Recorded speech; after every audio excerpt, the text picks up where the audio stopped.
하나님의 말씀, 오늘의 말씀은 구약성경 하박국 2장 1절로 4절 그리고 20절 말씀입니다. 하박국 2장 1절로 4절 그리고 20절 말씀입니다. 이 계시의 말씀을 봉독할 때 다 함께 살아계신 하나님의 음성을 들으실 수 있기를 바랍니다. 내가 내 파수한 곳에 서며 성루에 서리라. 그가 내게 무엇이라 말씀하실는지 기다리고 바라보며 나의 질문에 대하여 어떻게 대답하실는지 보리라 하였더니 여호와께서 내게 대답하여 이르시되 너는 이 묵시를 기록하여 판에 명백히 새기되 달려가면서도 읽을 수 있게 하라. 이 묵시는 정한 때가 있나니 그 종말이 속히 이르겠고 결코 거짓되지 아니하리라. 비록 더딜지라도 기다리라. 지체되지 않고 반드시 응하리라. 보라, 그의 마음은 교만하며 그 속에서 정직하지 못하나 의인은 그의 믿음으로 말미암아 살리라. 오직 여호와는 그 성전에 계시니 온 땅은 그 앞에서 잠잠할지니라 하시니라. 아멘. 오늘 본문 말씀은 하박국입니다. 이 하박국서는 구약에 나오는 소예언서 12개의 소예언서 중에 한 권입니다. 3장으로 되어 있는 아주 짧은 책입니다.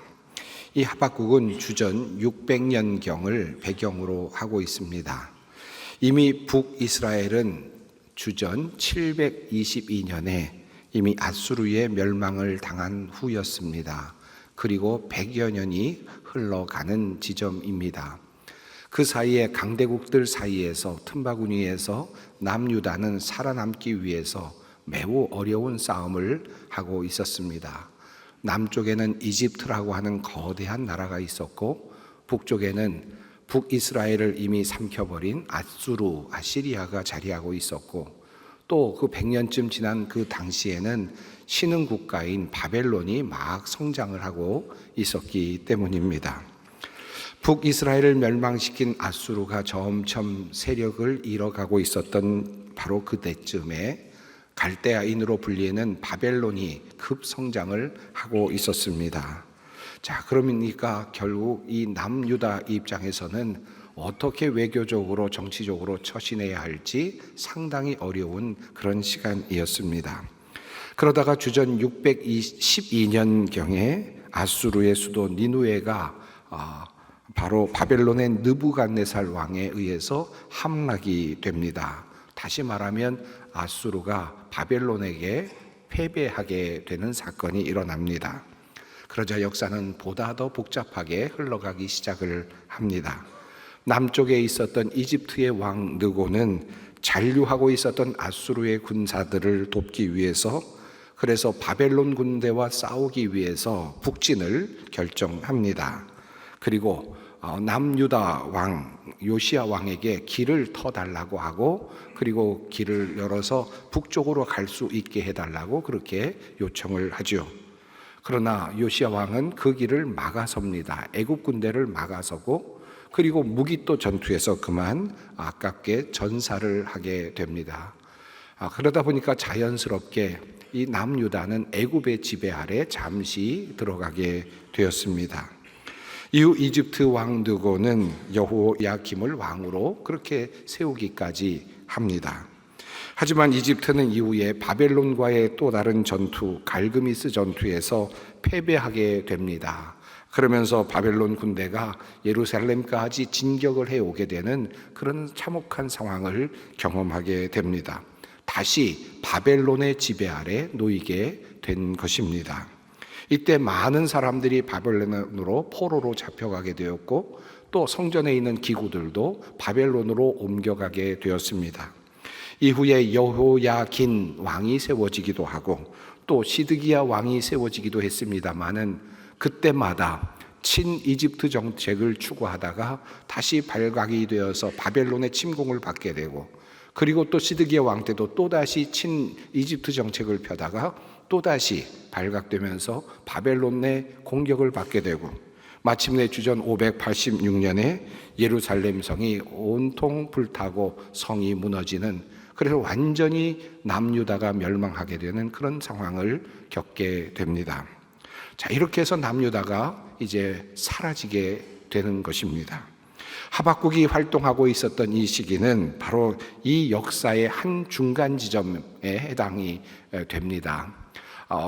이집트의 왕 느고가 북진을 하겠다고 길을 터달라고 했을 때 요시야 왕이 막아섰던 바로 그 시대부터 시작되어서 그 이후에 이집트의 지배 아래 있었던 시절과 잠시 그리고 바벨론의 지배 아래 있었던 시절, 여호야김 왕의 시절까지 이어지는 그 시기에 선지자로 활동했던 사람이 바로 하박국입니다. 한마디로 말하면 나라의 운명이 어디로 향할지 모르는 상황 속에서 안타까운 마음을 가지고 예언 활동을 해야 됐던, 그리고 나라와 국가를 위해서 기도해야 됐던 사람이 바로 하박국 선지자였다 할 수 있겠습니다.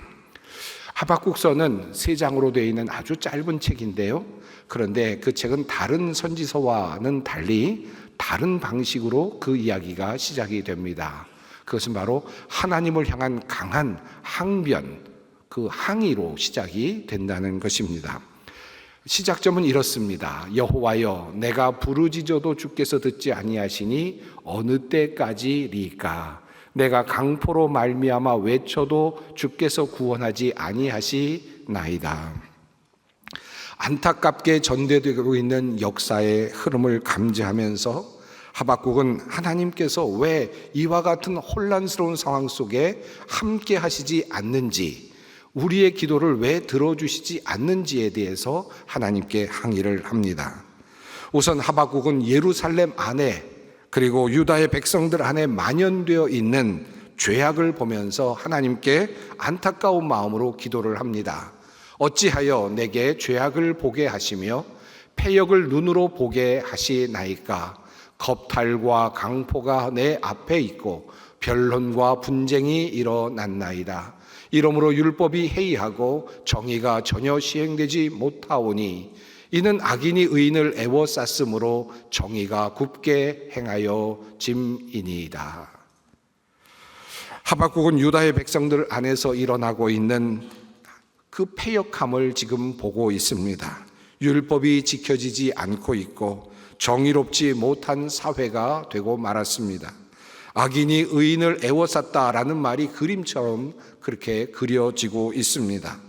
의인이 희생이 되고 있고 악인이 점점 더 강해지고 있는 그런 모습이 그려집니다.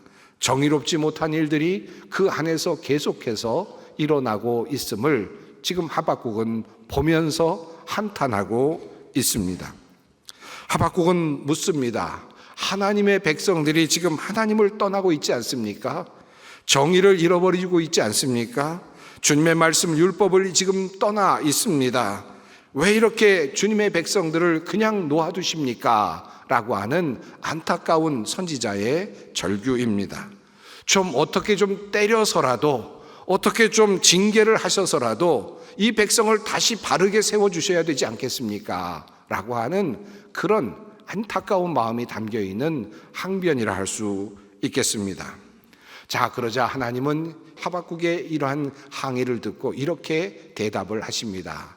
보라, 내가 사납고 성급한 백성, 곧 땅이 넓은 곳으로 다니며 자기의 소유가 아닌 거처들을 점령하는 갈대아 사람을 일으켰나니. 하나님께서는 지금 하나님을 떠난 백성 예루살렘, 유다의 백성들을 징벌하시기 위하여 갈대아 사람, 즉 바벨론이라는 나라를 일으켰다라고 그렇게 말씀하십니다. 그리고 그 나라로 하여금 예루살렘을 점령하게 하시겠다라고 그렇게 말씀합니다. 성경에 나오는 표현들을 보면 이렇습니다. 그들은 강포를 행하러 나오는데 왕들을 멸시할 것이며 그리고 모든 견고한 성을 비웃을 것이며 예루살렘 유다를 점령할 것이다 라고 말씀을 합니다. 자, 이 말씀, 하나님의 말씀을 들은 하박국은 놀랍니다.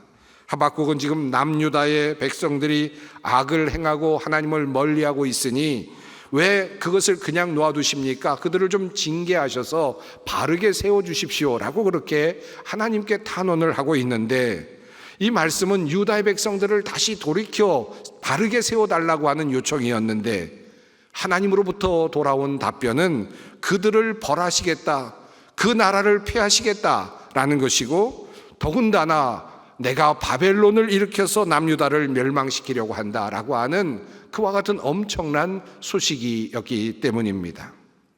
도대체 왜 하나님은 이렇게 행하시는가?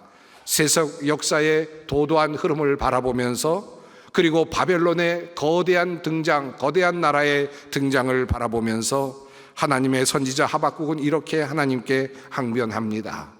주께서는 눈이 정결하심으로 악을 참아보지 못하시며 패역을 참아보지 못하시거늘 어찌하여 거짓된 자들을 방관하시며 악인이 자기보다 의로운 사람을 삼키는데도 잠잠하시나이까? 한마디로 말하면 어찌 유다의 죄악을 징벌하기 위하여 유다의 백성보다도 더 악한 갈대아 사람, 바벨론 사람을 사용하시는가 하는 질문입니다. 악하고 패역하며 사납고 성급하고 못된, 더 정의롭지 못한 그 바벨론이 왜 하나님의 심판의 도구가 되어야 하는가라고 하는 그런 질문입니다. 이 부분을 지금 하박국은 이해하기가 어려웠습니다. 하박국의 이러한 항의는 도도하게 흘러가는 역사의 흐름 속에서, 특별히 남유다의 멸망과 그리고 바벨론의 그런 등장과 또 더 커져가는 그런 상황 속에서, 그 역사의 현장에서 하나님께 드리는 강력한 호소라고 할 수 있겠습니다. 하박국의 항의는 크게 보면 두 가지 내용입니다. 우선 첫 번째 항의는 하나님의 백성인 유다의 백성들이 그 악한 삶의 자리에 있는데 왜 하나님께서는 그것을 그냥 그대로만 방관하시는가라고 하는 것입니다. 악인들이 의인을 애워싸고 정의가 굽어지고 있는데 왜 하나님은 그냥 그것을 보고만 계시는가라고 하는 겁니다. 이 문제 때문에 얼마나 많은 사람들이 지금 하나님께 부르짖고 있습니까? 자기 자신도, 하박국 자신도 하나님께 간절히 호소하고 있습니다만, 그러나 그 기도까지도 마치 들으시지 않는 것 같고 응답하지 않는 것 같습니다. 왜 이렇게 하나님은 아무런 일을 하지 않으시는가? 유다의 백성들에 대하여 왜 아무런 그런 행동도 하지 않으시는가? 이것이 이 바로 하박국의 첫 번째 항의였습니다. 그리고 두 번째 하박국의 항의는 이것입니다. 하나님께서 하나님의 백성을 징계하시는 것까지는 좋으나 왜 굳이 갈대아 사람을 사용해야만 합니까? 왜 바벨론 사람들을 사용하셔야만 합니까? 이것이 이해가 되지 않습니다 라는 것입니다. 하나님의 백성이 아무리 잘못했기로 그들보다 더 잘못했겠습니까? 갈대아 사람들보다 더 나쁘겠습니까? 그들은 하나님의 이름도 알지 못하고 갈대아 사람들은 다른 신을 섬기고 있는데 어찌 하나님께서는 하나님도 알지 못하는 그들을 승하게 하셔서 유다를 멸망시키고자 하시는 것입니까? 한마디로 말하면 그의 질문은 이것입니다. 왜 이 세상의 역사가 이 모양입니까? 라는 질문입니다. 왜 우리들의 삶이 이 모양입니까? 라고 하는 질문입니다. 그래도 하나님의 백성인 우리들을 왜 하나님께서는 이렇게 멸시하시고 박대하시고 그냥 내버려 두십니까? 무자비한 백성들에게 왜 넘기신다는 말씀입니까? 라는 그런 항변입니다. 이러한 기도는 어쩌면 오늘을 살아가는 우리 모두에게도 간절한 또 다른 기도의 제목이 아닐까 하는 생각이 듭니다. 왜 하나님은 왜 우리의 고통스러운 현장에 답이 없으신가? 왜 억울하게 힘없이 당하고 있는 이 상황 속에 하나님은 개입하시지 않는가? 악이 승하고 있고 그리고 악이 점점 커져가고 있는 이 사회, 그리고 우리의 현장, 왜 하나님께서는 그것을 그대로 놓아두시고만 있는 것인가? 도리어 그들을 좀 징계하셨더라면 하나님의 정의가 바르게 세워지지 않았을까? 거짓말을 하는 사람은 입이 곧 비뚤어지게 만드시고 악을 행하는 사람에게 번개를 내리셔서 맞아서 죽게 하신다면 남유다의 백성들이 그토록 방자하게 하나님을 떠났을까? 하나님께서 가만히 계시니 악이 승하는 것이고 거짓이 두려움이 없는 것이고 악한 이들이 거리를 활보하는 것이 아닙니까? 왜 하나님은 지금도 가만히 계십니까? 우리들의 삶 속에서 우리는 종종 그런 질문을 던질 때가 있습니다. 정말 이해할 수 없는 하나님을 경험할 때가 많습니다. 예수님을 잘 믿는 우리들이 이 세상에서 실패하게 됩니다. 예수님을 잘 믿는 우리들이 도리어 병에 걸리고 그 병에서 나음을 얻지 못하고 일찍 죽어가는 경험도 합니다. 왜 하나님은 하나님을 믿는 백성들에게 이렇게 하십니까? 도리어 예수를 믿지 않는 사람들이 더 성공하는 것 같고 무신론자들이 더 행복하게 사는 것처럼 보이고 다른 신을 섬기는 사람들이 더 오래 사는 것처럼 보입니다. 어떻게 이렇게 하실 수가 있습니까? 매일같이 주일마다 예배당에 나오고 매일같이 새벽기도에 나와서 주님을 열심히 섬기고 봉사의 자리에서 그리고 하나님의 말씀을 순종하려고 애쓰고 있는 왜 주님의 백성들은 이렇게 박대를 하시는 것 같이 느껴지는 겁니까?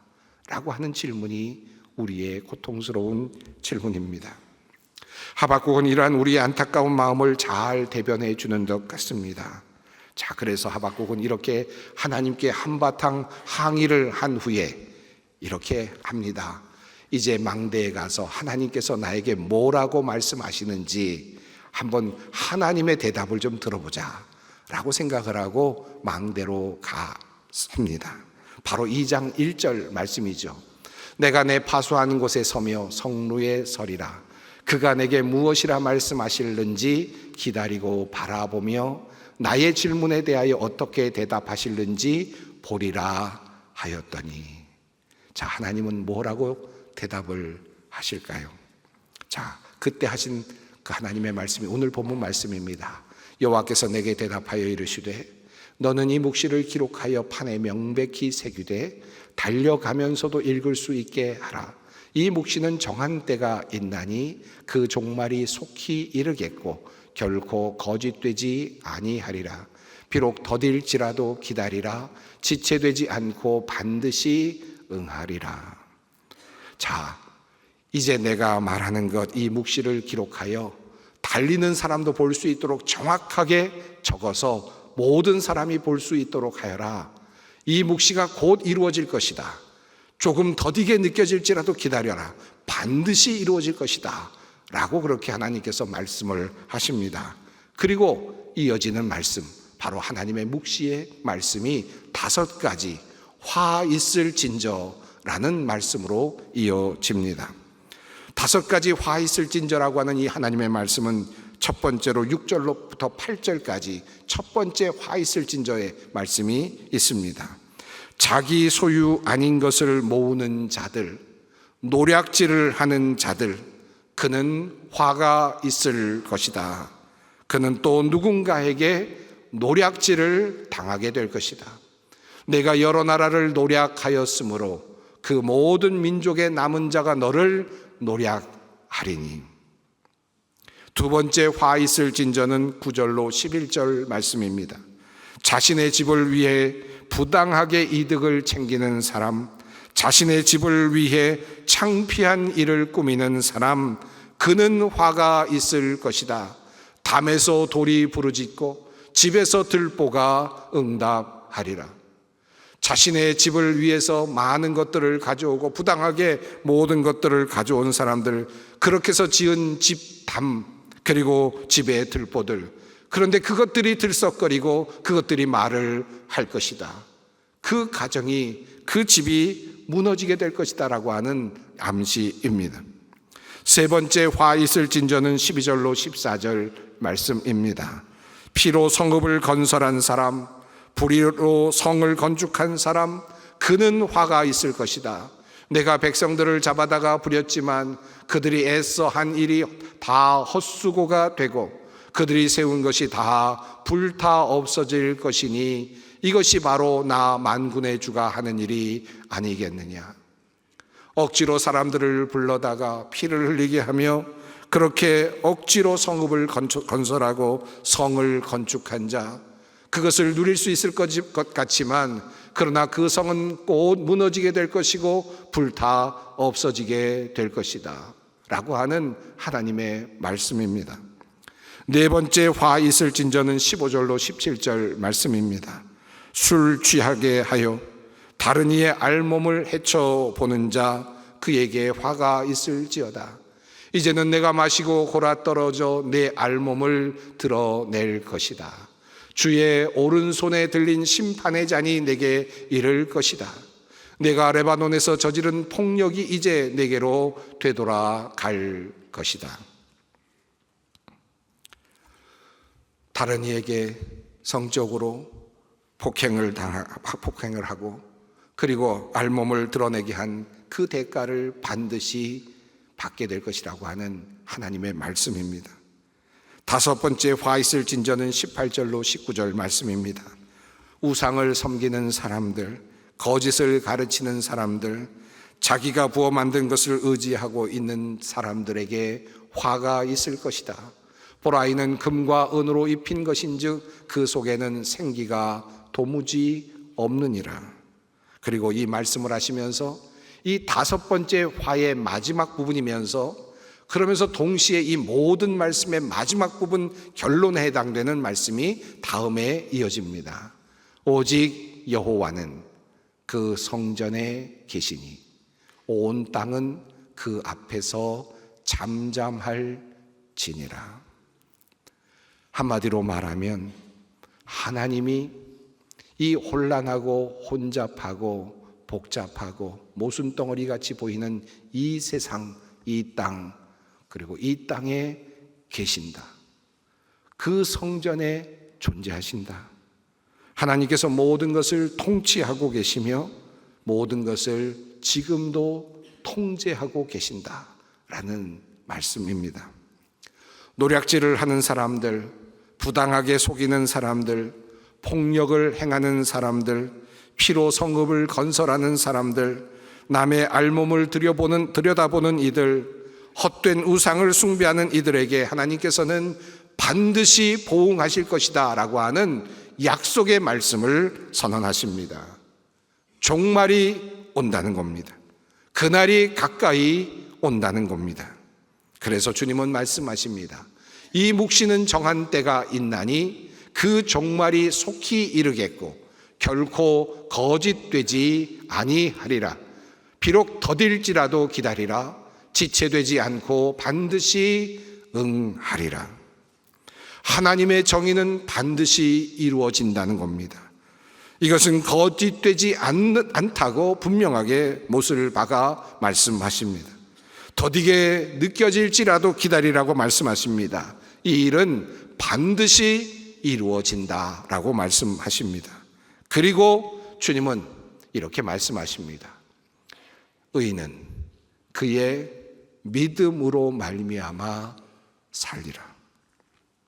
이것이 하박국에게 주시는 하나님의 처방, 하나님의 답변이었습니다. 대답하지 않은 것 같으신 하나님, 그 하나님을 향한 항의, 정의롭게 일하지 않으신 것 같은 하나님, 그 하나님을 향한 항의, 그 항의에 대한 하나님의 답변은 의인은 믿음으로 산다라고 하는 말씀입니다. 여기서 믿음으로 번역된 이 에무나는 믿음이라는 뜻도 포함이 되지만 주로 성실함, 충성됨 혹은 신실함, 정직함 등으로도 번역할 수 있는 그런 단어입니다. 그러므로 의인은 믿음으로 산다라고 하는 이 말씀은 그저 내가 생각하고 마음으로 믿는다라고 하는 그런 뜻을 넘어서서 어떤 상황과 형편 속에서도 성실하게 자신에게 맡겨주신 일을 신실하게 그리고 정직하게 살아간다라고 하는 뜻입니다. 이것이 바로 의인은 믿음으로 말미암아 산다는 말씀의 뜻입니다. 세상이 혼란하고 나라가 멸망하고 그리고 포로로 잡혀가고 또다시 다른 나라의 속국이 되기도 하고 이와 같은 혼란스럽고 어렵고 힘든 상황 속에서 무엇을 할 수 있을까? 신실하게 자기 자신에게 맡겨주신 그 일을 감당하며 믿음을 가지고 살아간다. 주님께서는 이 말씀을 하십니다. 오직 의인은 믿음으로 산다. 이것이 바로 하나님께서 말씀하십니다. 역사상 가장 부당하며 그리고 불합리했던 자리가 있다면 이 역사상 가장 불합리하고 부정한, 부당했던 자리가 있었다면 그 자리는 어딜까요? 이스라엘 백성들이 바벨론에게 함락당했던 바로 그날 그 장소일까요? 아니죠. 죄가 없으신 예수 그리스도께서 이 땅에 오셔서 죄 있는 많은 사람들에 의해서 십자가에 달려 돌아가셨던 그 자리, 그 자리야말로 가장 부당하고 그리고 부적절한, 불합리한 자리 아니겠습니까? 부정의한 자리이죠. 죄인들의 손에 의해서 의인이 희생됐던 바로 그 자리, 십자가의 자리입니다. 그러나 주님께서는 그 부당해 보이는 그 자리에서 주님께서는 하나님을 신뢰하셨고 자신의 목숨을 내어 놓으셨습니다. 당당히 십자가를 지셨고 인류 구원의 길을 가셨습니다. 이것이 바로 하나님의 섭리를 따라가는 믿음의 사람들의 길입니다. 자, 이렇게 하나님의 말씀을 들은 하박국은, 하나님의 크신 계획과 섭리를 알게 된 하박국은 이렇게 고백합니다. 내가 듣고서 나의 창자가 흔들렸고 그 소리에 나의 입술이 떨렸습니다. 나의 뼛속이 썩고 있고 내가 있는 자리에서 내가 떨고 있습니다. 그래서 내가 조용히 기다리고 있습니다. 우리에게 쳐들어오는 백성에게 닥칠 어려운 날을. 지금 바벨론이 남유다를 쳐들어옵니다. 그리고 이제 남유다를 속국으로 삼을 겁니다. 그리고 바벨론의 포로로 잡아갈 겁니다. 지금 그 시점입니다. 그런데 하박국은 그 너머를 봅니다. 지금 쳐들어오고 있는 바로 그 바벨론이 또 다른 사람들에게, 또 다른 나라에게 침략을 당하고 그들에게 닥칠 그 어려운 날을 미리 내다봅니다. 하나님의 공의, 하나님의 정의, 하나님의 심판을 이미 내다봅니다. 그래서 그는 이렇게 노래합니다. 비록 무화과 나무가 무성하지 못하며 포도나무에 열매가 없으며 감람나무에 소출이 없으며 밭에 먹을 것이 없으며 우리의 양이 없으며 외양간에 소가 없을지라도 나는 여호와로 말미암아 즐거워하며 나의 구원의 하나님으로 말미암아 기뻐하리로다. 하나님의 통치와 섭리를 깨달은 하박국은 고난 속에서도 노래합니다. 징벌과 같은 시간을 보내면서도 기뻐합니다. 아무리 소출이 없고 먹을 것이 없어도 노래할 수 있습니다. 이해가 되지 않아도 감사합니다. 사랑하는 성도 여러분, 혹시 오늘 이 시간 이해가 되지 않는 억울한 일, 힘든 일을 겪고 있는 분들이 있습니까? 하나님께서 나의 기도를 듣고 계시지 않는 것 같은 답답함을 느끼는 분들이 혹시 있습니까? 모든 것이 뒤틀어진 것 같은 상황을 경험하고 있는 분들은 없습니까? 주님께서 말씀합니다. 주님께서 성전에 계신다. 주님께서 살아계신다. 주님께서 보고 계신다. 주님께서 알고 계신다. 그러니 잠잠하여라. 오직 의인은 믿음으로 살 것이니라. 기도하겠습니다. 역사를 주관하시는 하나님, 우리가 이해할 수 없는 것조차도 하나님의 섬세하신 계획과 섭리가 있는 줄 믿습니다. 슬퍼하는 사람들이 이 믿음으로 위로를 얻게 하시고 고통당하는 이들이 이 믿음으로 힘을 얻게 하시며 절망하는 이들이 주님께서 살아계심을 믿음으로 다시 일어서게 하여 주시옵소서. 성령께서 위로하시며 이 믿음을 확증하여 주시옵소서. 예수님의 이름으로 기도드립니다. 아멘.